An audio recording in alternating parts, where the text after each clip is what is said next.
श्री स्वामी समर्थ. मित्रांनो, आज आपण पाहणार आहोत डिसेंबर 2025 साठी कन्या राशीचे राशी भविष्य. डिसेंबर 2025 मध्ये तुमचे कार्यक्षेत्र, आर्थिक परिस्थिती, आरोग्य, वैवाहिक जीवन आणि पारिवारिक जीवन कसे जाईल हे पाहणार आहोत. त्याचबरोबर उपाय देखील सांगणार आहे. व्हिडिओ शेवटपर्यंत पहा, तरच तुम्हाला उपाय काय आहे ते समजणार आहे.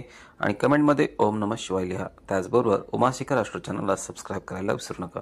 ग्रहांची स्थिती. महिन्याच्या सुरुवातीला तुळ राशीच्या दुसऱ्या घरात बुध, वृश्चिक राशीच्या तिसऱ्या घरात सूर्य, मंगळ आणि शुक्र, कुंभ राशीच्या 6व्या घरात राहू, मीन राशीच्या 7व्या घरात चंद्र आणि शनी, कर्क राशीच्या 11व्या घरात गुरु, सिंह राशीच्या 12व्या घरात केतू यांची भ्रमण असेल. डिसेंबर 2025 च्या मासिक राशी भविष्यानुसार कन्या राशीखाली जन्मलेल्यांसाठी हा महिना सरासरी फलदायी राहण्याची अपेक्षा आहे. तुमची आर्थिक परिस्थिती चांगली राहण्याची शक्यता आहे.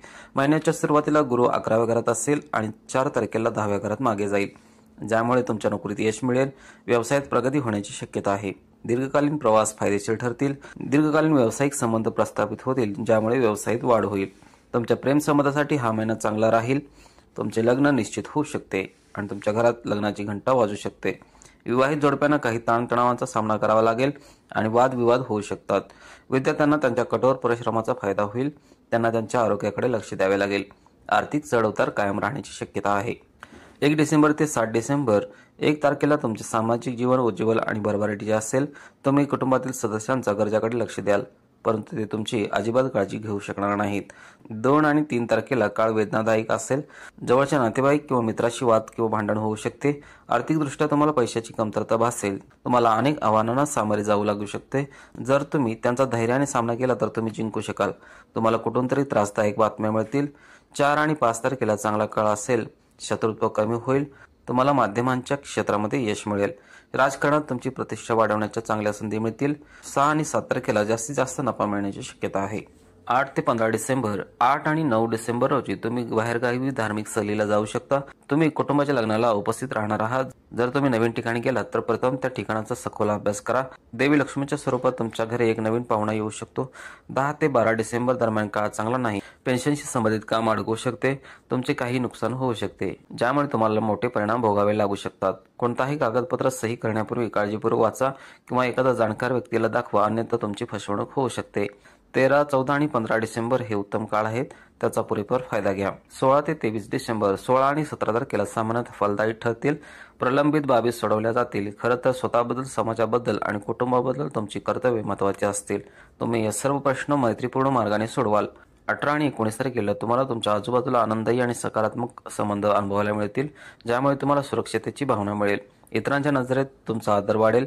चांगले परिणाम मिळतील. काही गोपनीय बाबी, खाजगी आणि गुप्त बैठका शक्य आहेत. 20 ते 22 तारखेदरम्यानचा 4था चंद्र त्रासदायक असेल. खूप काम असेल आणि तुम्हाला कठोर परिश्रम करावे लागतील, ज्यामुळे शेवटी अपयश येईल. विशेषतः विद्यार्थ्यांना अडचणींचा सामना करावा लागू शकतो. आर्थिक जोखीम घेण्यापासून टाळा, कारण कोणतेही बक्षीस न मिळाल्याने नुकसान होऊ शकते. 23 तारखेला सुधारणा दिसून येईल. हा इच्छा पूर्ण करण्याचा काळ आहे. 24 डिसेंबर ते 31 डिसेंबर 24 तारखेला ज्ञानप्राप्तीचा काळ असेल. तुम्ही तुमच्या जवळच्या मित्रांसोबत वेळ घालवाल. तुमच्या नोकरांना जास्त मोकळीक देऊ नका. 25 आणि 26 तारखेला तुम्हाला रिअल इस्टेट आणि वाहनाशी संबंधित सर्व बाबीमध्ये फायदा होईल. आयुष्यात तुम्हाला जे काही मिळेल ते तुम्ही स्वतःचे समजून स्वीकाराल. 27 आणि 28 तारखेला वेळ शांततेचा असेल.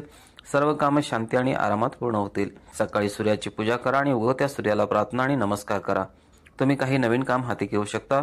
29 ते 31 तारखेला काळ चांगला नाही. तुम्हाला तुमच्या इच्छेविरुद्ध गोष्टी करण्यास भाग पाडले जाईल.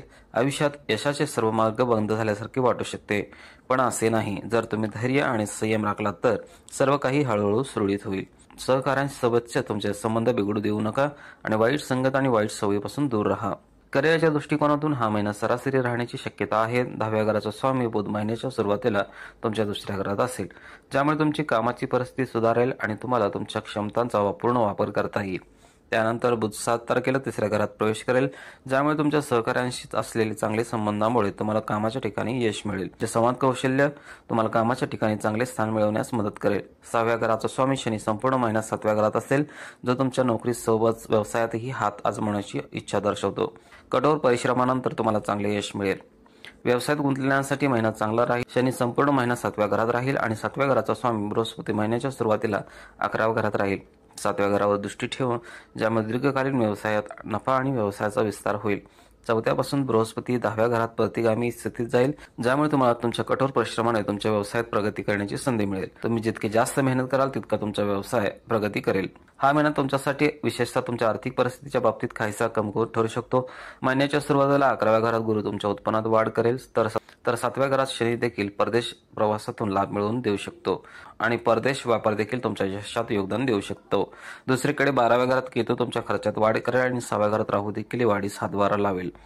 तसेच महिन्याच्या सुरुवातीला 2ऱ्या घरात बुध तुम्हाला संपत्ती जमा करण्यास मदत करेल. 7व्यापासून मंगळ 4थ्या घरात प्रवेश करेल आणि तिथून तुमच्या 11व्या घरात दृष्टी करेल, ज्यामुळे जमीन आणि इमारतीशी संबंधित नफा होण्याची शक्यता निर्माण होईल आणि तुमची आर्थिक परिस्थिती मजबूत होईल. महिन्याच्या उत्तरार्धात हाती लावायच्या चांगल्या संधी मिळतील, परंतु तुमची आर्थिक परिस्थिती सुधारण्यासाठी तुम्हाला खर्चावर नियंत्रण ठेवावे लागेल. डिसेंबर मासिक राशीफल 2025 नुसार आरोग्याच्या दृष्टिकोनातून हा महिना सरासरी असण्याची शक्यता आहे. 6व्या घरात राहूची उपस्थिती आणि 4थ्या घरापासून 10व्या घरात गुरूची प्रतिगामी स्थिती असल्याने आरोग्याच्या समस्यांमध्ये थोडीशी वाढ होईल. गंभीर आजार होण्याची शक्यता नसली तरी आरोग्याची काळजी घेणे आणि नियमित वैद्यकीय तपासणी करणे तुम्हाला खूप फायदेशीर ठरेल आणि समस्या कमी होतील. 4थ्या घरापासून 10व्या घरात गुरु वक्री होईल, ज्यामुळे काही प्रतिकूल आरोग्य परिणाम होऊ शकतात. महिन्याच्या सुरुवातीला शुक्र, मंगळ आणि सूर्याची युती देखील घसा, कान किंवा खांद्याच्या समस्या निर्माण करू शकते. या समस्यापासून सावधान राहा आणि कोणताही आजार होण्यापूर्वी तंदुरुस्त राहा. संपूर्ण महिन्यात 12व्या घरात केतूची उपस्थिती देखील काही प्रकारचे संसर्ग होऊ शकते. याबद्दल सावध राहा आणि समस्या कमी करण्यासाठी सातत्यपूर्ण प्रयत्न करा.